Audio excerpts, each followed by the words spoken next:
என் கைகளை போருக்கும் என் விரல்களை யுத்தத்திற்கும் படிப்பிக்கிற என் கண்மலையாகிய கர்த்தருக்கு ஸ்தோத்திரம்.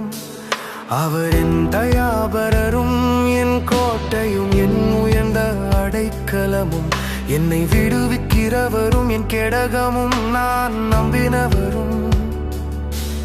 என் ஜனங்களை எனக்கு கீழ்ப்படுத்துகிறவருமாயிருக்கிறார். கர்த்தாவே, மனுஷனை நீர் கவனிக்கிறதற்கும் மனுபுத்திரனை நீர் எண்ணுகிறதற்கும் அவன் எம்மாத்திரம்.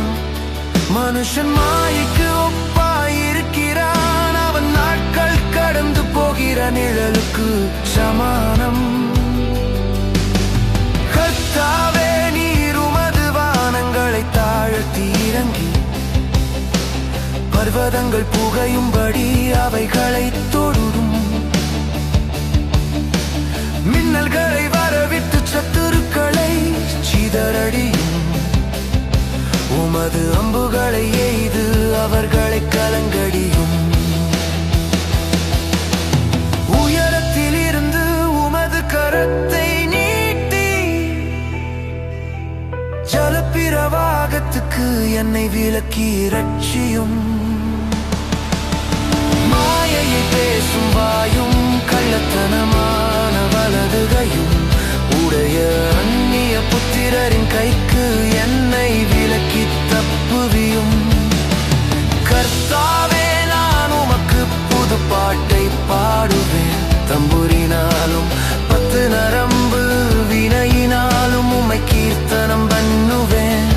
நீரே ராஜாக்களுக்கு ஜெயத்தை தந்து உமதடியானாகிய தாவீதை பொல்லாத பட்டயத்திற்கு தப்புவிக்கிறார். மாயையை பேசும் வாயும் கள்ளத்தனமான வலதுகையும் உடைய அந்நிய புத்திரரின் கைக்கு என்னை விலக்கி தப்புவியும்.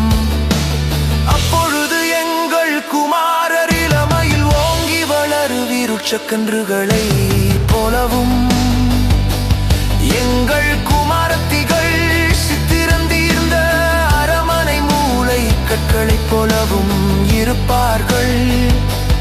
எங்கள் களஞ்சியங்கள் சகலவித வஸ்துக்களையும் கொடுக்கத்தக்கதாய் நிரம்பி இருக்கும். எங்கள் கிராமங்களில் எங்கள் ஆடுகள் 1000-10,000 பலுகும். எங்கள் எருதுகள் பலத்தவைகளாயிருக்கும்.